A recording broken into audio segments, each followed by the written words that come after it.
ధ్యానాన్ని నేర్పించినటువంటి నా ధ్యాన గురువు, జగద్గురువు బ్రహ్మర్షి పితామహ పత్రిజీ గారికి, అలాగే నాకు అమరత్వ జ్ఞానాన్ని, ఫినాన్షియల్ ఫ్రీడమ్ నాలెడ్జ్ని నేర్పించినటువంటి మాస్టర్ టీచర్ రామ్తా గారికి నా ఆత్మపూర్వక ప్రణామాలు. Welcome masters. మనము గత కొన్ని రోజులుగా రామ్తా విజ్ఞానములోని కీలకమైన అంశము, ఆధ్యాత్మికమైన వార్తలకి, ఆధ్యాత్మికత ఇంకా ఓనమాలు కూడా దిద్దుకోని వ్యక్తులకి కూడా అందరికీ అవసరమైనటువంటి విజ్ఞానము ఈ సంపద విజ్ఞానము. సంపదకి సంబంధించినటువంటి విజ్ఞానం మనం నేర్చుకుంటున్నాము. మనీ మంత్రానే మనం నేర్చుకుంటున్నాము. గోల్డ్ మంత్రానే మనం నేర్చుకుంటున్నాము. ఐశ్వర్య ప్రాప్తించుకోబోతున్నాము. అందుకే మనం దీనికి సబ్ టైటిల్గా ఐశ్వర్య ప్రాప్తిరస్తు అని పెట్టడం జరిగింది. మై డియర్ ఫ్రెండ్స్, మనం చెప్పుకున్నాం బంగారాన్ని సృష్టించుకోవాలి, అంతరంలో సృష్టించుకోవాలి, ఆ డ్రీమ్ని పూర్తి స్థాయిలో కౌగిలించుకోవాలి. గత ఎపిసోడ్లో మనం ఇల్లు నిర్మించాలంటే ఎలాంటి డ్రీమ్ని మనం కలగన్నాలో, అంటే కళ దివ్య స్వప్నం.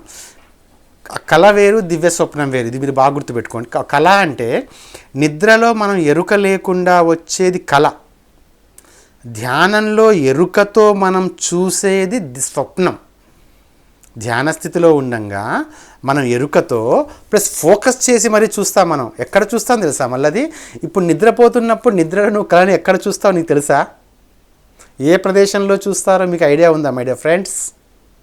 చెప్పలేరు మీరు జవాబు, కానీ ఎక్కడో చూస్తారు. అలా శూన్యంలో కళ్ళలో ఇలా కనబడుతూ ఉంటుంది అంతే. కానీ ఈ దివ్య స్వప్నాన్ని మీరు ఎక్కడ చూడాలి అంటే మన శరీరంలోనే అత్యంత అద్భుతమైనటువంటి, అత్యంత మహిమాన్వితమైనటువంటి, అత్యంత అపురూపమైనటువంటి ఒక స్క్రీన్ ఉంది. ఎస్, మనలో ఒక ప్రొజెక్టర్ ఉంది, ఒక స్క్రీన్ ఉంది, ఆడియన్స్ కూడా ఉన్నారు. మొట్టమొదట స్క్రీన్ గురించి మనం తెలుసుకుందాం. ఎక్కడ చూస్తాం మనం ఆ కళని? ఇక్కడ చూస్తాం మై డియర్ ఫ్రెండ్స్. ఫోహెడ్, మన నుదురు. ఆఫ్కోర్స్ ఇది కూడా మన నియోకార్టెక్స్లో భాగమే. మీ రెండు చేతులు ఇట్లా పెడితే మీ చేతులు ఎంతవరకు వస్తాయో అంతవరకు మన నియోకార్టెక్స్ ఎల్లో బ్రెయిన్ అని చెప్పుకున్నాం కదా. దాంట్లో ఈ నుదుటి భాగం నుంచి కూడా మొత్తం ఎల్లో బ్రెయిన్లో భాగమైనా కూడా ఇదే మన స్క్రీన్. మీ నుదుటి భాగమే మీ యొక్క సినిమాను ప్రదర్శించేటువంటి మీ తెర. This is your screen. Yes, exactly. ఇక్కడ చూస్తారు మీరు మూవీని. మీరు విజువలైజ్ చేసినటువంటి మీ దివ్య స్వప్నాన్ని ఇక్కడ చూస్తారు మై డియర్ ఫ్రెండ్స్. ఎస్, అక్కడ చూడాలి. చూస్తారు, అక్కడ చూడాలి, ఖచ్చితంగా చూడాలి. మీరు ఎరుకలో ఉండి, ధ్యాన స్థితిలో ఉండి మీ నుదుటి మీద మీరు మీ యొక్క దివ్య స్వప్నాన్ని, ఇల్లు కావాలనుకుంటే ఇంటిని, కారు కావాలనుకుంటే కారుని, బంగారం కావాలనుకుంటే బంగారాన్ని, ఆభరణాలు కావాలనుకుంటే ఆభరణాలని, ఏ సంపద మీరు కావాలనుకున్నా కూడా ఆ ధనాన్ని ఒకవేళ మీకు ధన రూపంలో అయినా కావాల్సి వస్తే బంగారాన్ని మార్చిన తర్వాత ధన రూపంలో మనం తీసుకుంటాము. ఆ ధనాన్ని అయినా సరే మీరు ఇక్కడ చూస్తారు. ఇది మీ స్క్రీన్. బాగా గుర్తుపెట్టుకోండి. మనం అత్యంత కీలకమైన అంశాల్లోకి మనం ప్రవేశిస్తున్నాము. కాబట్టి మీ టోటల్ ఫోకస్ మొత్తం కూడా సెషన్ ఎపిసోడ్స్ మీదే పెట్టండి మై డియర్ ఫ్రెండ్స్. ఓకే, ఇక్కడ చూస్తాం మనం, మన నుదుటి మీద చూస్తాం మనం. ఇది మన ధర్మక్షేత్రం, మన కార్యక్షేత్రం. యుద్ధం జరిగేది ఎక్కడో బయట అంతరంగంలో అన్నాం కదా, ఇక్కడ జరుగుతుందండి అసలైన యుద్ధం అనేది. యుద్ధం అనే సినిమా ఇక్కడ ప్రదర్శించబడుతుంది. అందుకే మహాభారత యుద్ధం జరిగినప్పుడు శ్రీకృష్ణ భగవానుల వారు అర్జునుల వారితో ఏమంటారో ఒక్కసారి గుర్తుకు తెచ్చుకోండి. అర్జున, చంపాలి అంటావు నువ్వు ఆ కౌరవుల్ని, నేను ఆల్రెడీ ఇక్కడ చంపేశానయ్యా, ఇక నువ్వు చంపేది ఏంది అంటాడు. భగవాన్ల వారు, శ్రీకృష్ణ భగవాన్ల వారు ఎంత అద్భుతంగా అంటారంటే, అర్జున ఇక్కడ చంపేశానయ్యా నేను, నువ్వు అక్కడ చంపేదేంటి అని అంటారు. చూడండి, అంటే ఇక్కడ మొదట మీ నుదుటి మీద మీరు సంపద సృష్టించుకుందే మొదట, మీకు కావాల్సిన ధనాన్ని మీ నుదుటి మీద మీరు చూడగలగడమే primary reality. The first primary reality occurs on the forehead in the inner.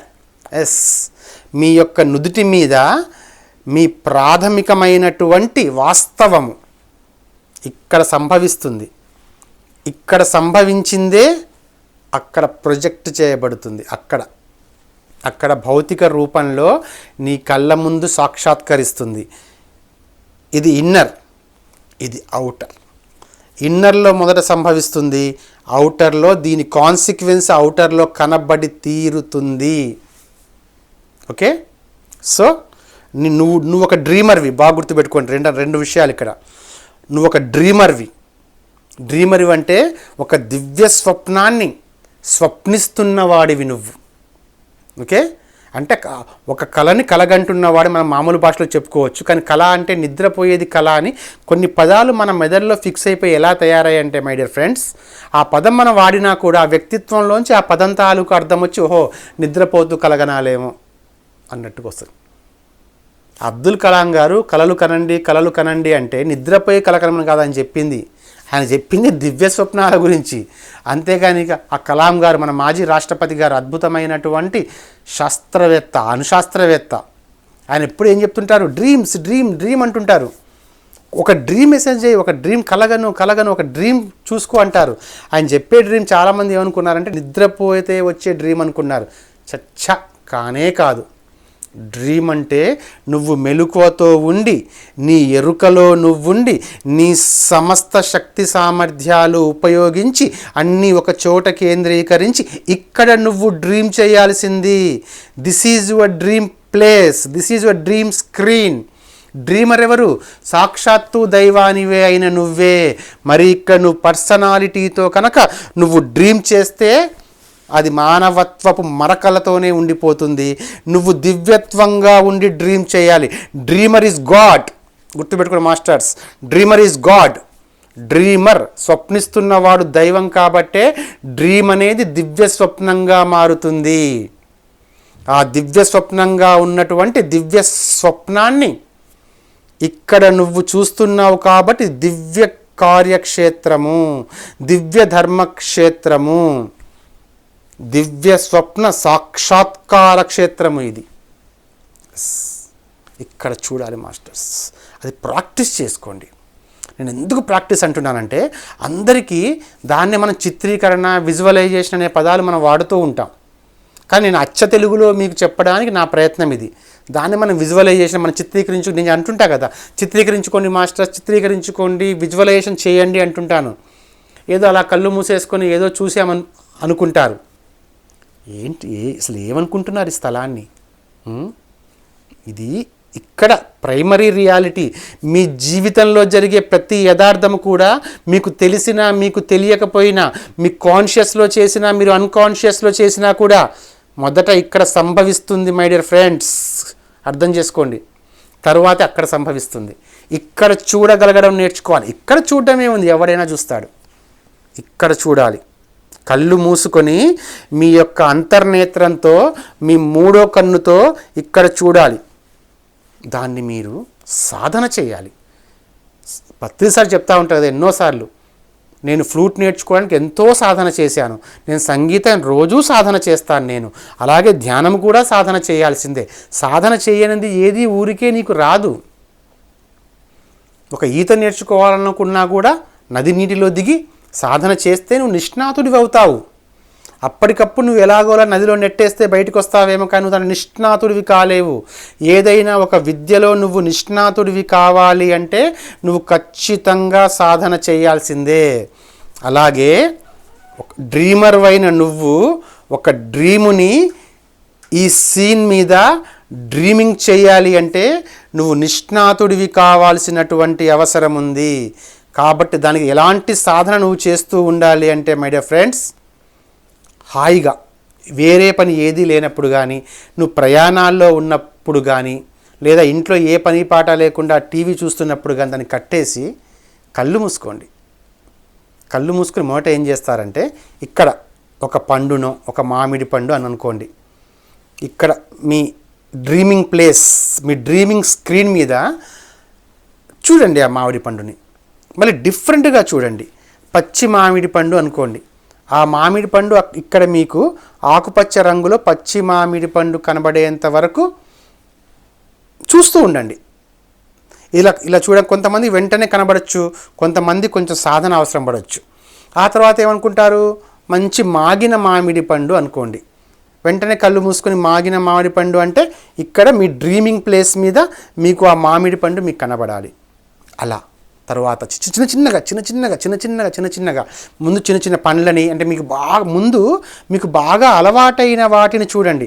మీకు ఇష్టమైన కూరగాయల్ని, మీకు ఇష్టమైనటువంటి హీరోలని, మీకు నచ్చినటువంటి హీరోయిన్స్ని, మీ అభిమాన రాజకీయ నాయకులని, మీరు బాగా ఇష్టపడే ఆధ్యాత్మికవేత్తలని, ఆ తర్వాత మీరు బాగా ఇష్టపడుతున్నటువంటి ఆధ్యాత్మిక గ్రంథాలని, ఆ ఆధ్యాత్మిక గ్రంథాలలో రాసినటువంటి జ్ఞానాన్ని కూడా ఒక్కొక్కసారి ఆ వాక్యాన్ని కూడా చూసే ప్రయత్నం చేయండి. ఆ తర్వాత ఏం చేస్తారంటే, టీవీ ముందు కూర్చోండి, టీవీ ఆన్ చేయండి. టీవీలో ఒక సినిమా వస్తుంటుంది. ఆ పిక్చర్ని అలా కళ్ళతో చూసి, కళ్ళు మూసుకొని మీరు కళ్ళతో చూసిన దాన్ని మీ డ్రీమింగ్ స్క్రీన్ మీద చూడడం అలవాటు చేసుకోండి.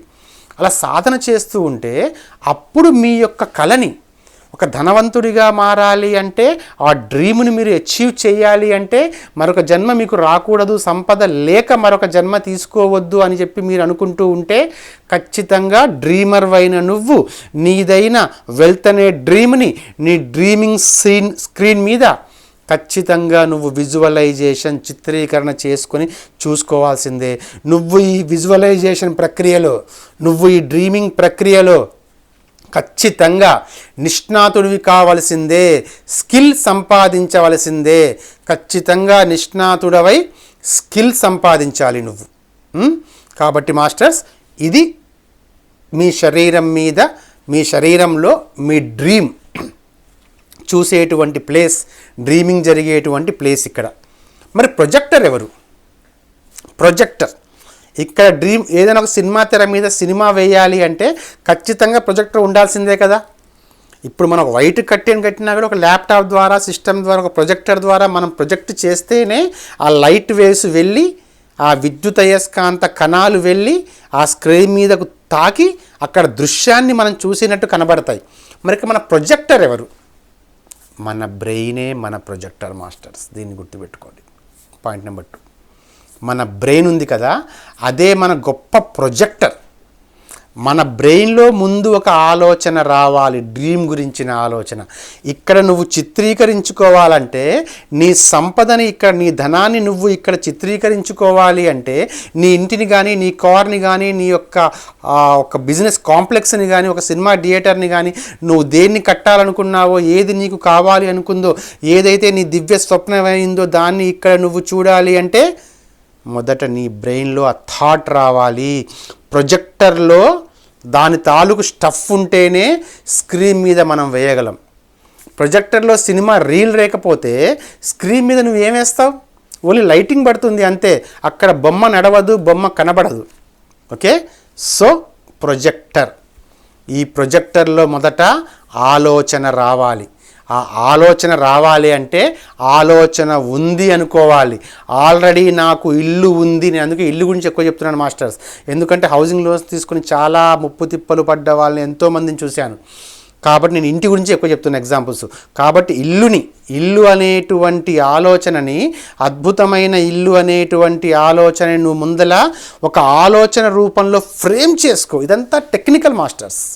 ఇదేదో చెప్పబడుతున్నది కాదు. జ్ఞానం అంతా క్వాంటమ్ మెకానిక్స్ ఆధారంగా నీ మానవ శరీరం యొక్క నిర్మాణ రీతిని బట్టి, నీ మస్తిష్కం ఎలా తయారు చేయబడ్డది, నీ మస్తిష్కం ఎలా పనిచేస్తుంది, నీ మేధస్సు యొక్క నిర్మాణ పనితీరును బట్టి సహస్రారంలో ఉన్నటువంటి రామ్ తయారు చేసినటువంటి one and only techniques, one and only beautiful spot manifestation technique masters.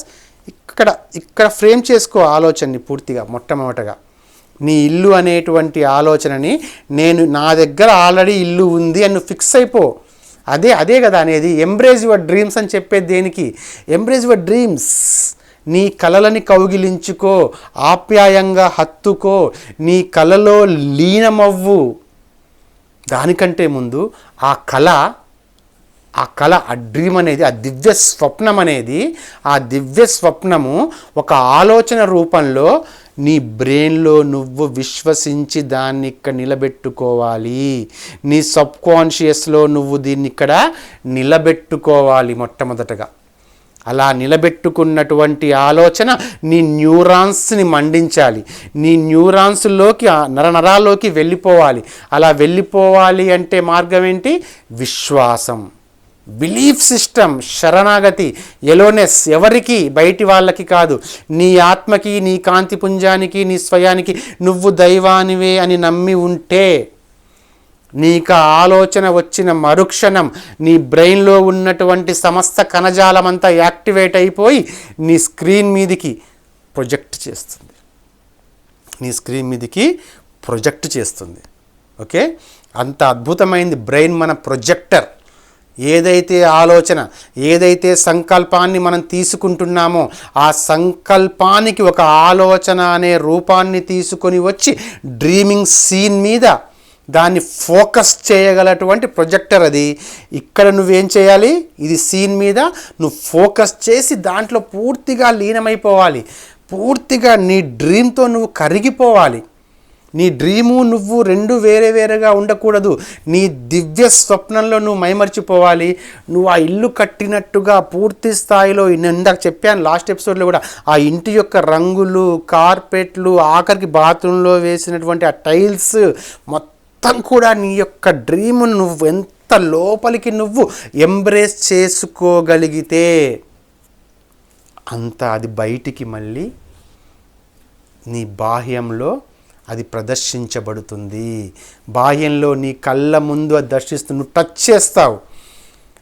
మనకి తెర మీద కనబడే బొమ్మలు బాహ్యంలో మనకు కనబడవు, కానీ ఇక్కడ కనబడతాయి. ఇక్కడ మనకి కనబడతాయి. అక్కడ ఏమవుతుంది? ఆల్రెడీ బాహ్యంలో షూట్ చేసి రీల్లో పెట్టి స్క్రీన్ మీద వేస్తారు.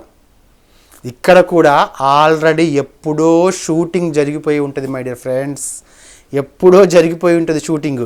ఇక్కడ నీ ఇల్లుని నువ్వు ఇక్కడ నీ స్క్రీన్ మీద నువ్వు ఎప్పుడైతే వేసుకొని నువ్వు ఎప్పుడైతే ఫోకస్ చేయడం మొదలుపెట్టావో, ఇప్పుడు ఒక సినిమా ఏం జరుగుతుందండి, బయట ముందు తారాగణంతో చిత్రీకరిస్తారు, దాన్ని రీల్లో పెడతారు, రీల్ ద్వారా ప్రొజెక్టర్ ద్వారా ప్రొజెక్ట్ చేస్తారు, స్క్రీన్ మీద సినిమా చూపించబడుతుంది.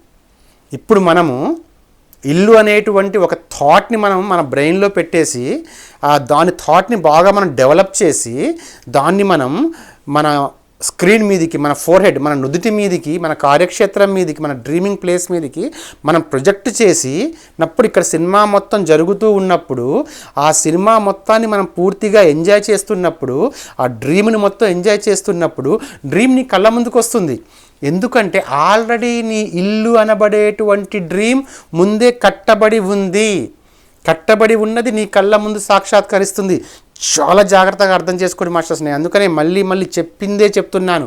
ఎందుకు చెప్తున్నాను అంటే మీ లోపలికి వెళ్ళిపోవాలి. ఇప్పటిదాకా మీరు నేర్చుకున్న జ్ఞానానికి విభిన్నమైన జ్ఞానమే. ఎస్, రామ్తాదే అంటారు, ఇప్పటిదాకా దాచిపెట్టబడ జ్ఞానాన్ని నేను బయటికి తీసి మీకు నేర్పిస్తున్నాను. ఇప్పటికైనా నేర్చుకోండి, సంపన్నులుగా మారండి, వైభవోపేతంగా జీవించండి అని చెప్తూ ఉన్నారు రామ్తా. అలా ప్రొజెక్ట్ మీ డ్రీమ్ అవుతుంది. ఆడియన్స్ ఎవరు? చూసేవాళ్ళెవరు ఆ మూవీని? ఇక్కడ డ్రీమర్ నువ్వే. ఆడియన్స్ మీ సమస్త శరీరంలో ఉన్నటువంటి నీ కణాలన్నీ కూడా ఆడియన్సే. ప్రతి జీవకణము కూడా దివ్యకణమే. ప్రతి కణానికి చూపుంది మై డియర్ ఫ్రెండ్స్. ప్రతి కణము శరీరంలో ఉన్నటువంటి తన మిగతా అన్ని కణాలతో లింకప్లో ఉండి చూడగలదు. ఇది నూతనంగా శాస్త్రవేత్తలు కనిపెడుతున్నటువంటి విషయం. దీనికి రుజువులు కూడా ఉన్నాయి. ఒక చెట్టు లోపలికి వెళ్తే ఆ చెట్టు యొక్క వేర్లు పక్క చెట్టు యొక్క వేర్లతో లింకప్ అయి ఉన్నాయంట. ఒక చెట్టు కొట్టడానికి వస్తే ఆ చెట్టు వెంటనే స్పందించి పక్క చెట్టుకి తన వేర్ల ద్వారా రెస్పాన్స్ ఇస్తుందంట. శాస్త్రవేత్తలు నూతనంగా కనుక్కుంటున్నారు, మాలిక్యులర్ బయాలజీ వాళ్ళు, బొటానికల్ శాస్త్రవేత్తల వాళ్ళు. అలాగే మన శరీర కణజాలాన్ని పరిశీలించిన వాళ్ళు కూడా అన్ని కణాలు కలిసి దాదాపుగా ఒకటే, ప్రతి కణము మిగతా అన్ని కణాలతో లింకప్లో ఉంది, నీ కంటి కణము కూడా నీ కాలి బొటనవేలి కణంతో లింకప్లో ఉంది, సమాచారాన్ని అందిపుచ్చుకుంటున్నా అంటారు. అక్కడ చూడబడే ఆడియన్స్ ఎవరు? నీ శరీరంలోని కణజాలం, ఒక మస్తిష్కమే కాదు, నీ సమస్త శరీర కణజాలం నీ డ్రీమ్ను చూస్తుంది. ఆడియన్స్ అన్నమాట మాస్టర్స్. ఇక్కడ first dreamer, dreaming screen, projector, audience. ఇవి బాగా గుర్తుపెట్టుకోండి, రాసుకోండి, ఒక నోట్బుక్ మీద రాసుకోండి.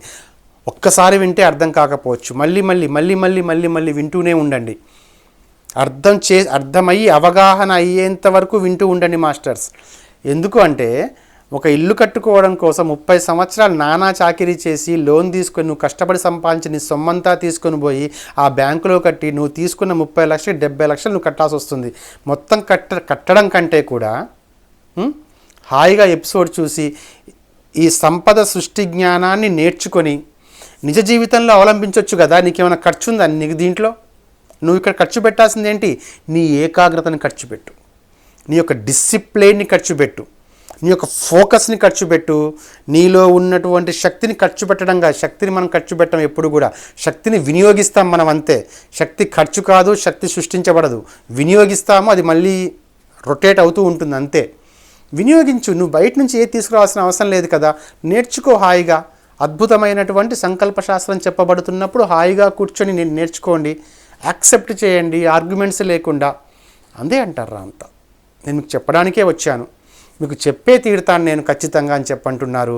ఆయన ద్వారా చూడండి మనందరికీ ఎంత అద్భుతమైనటువంటి జ్ఞానం అందించబడుతుందో.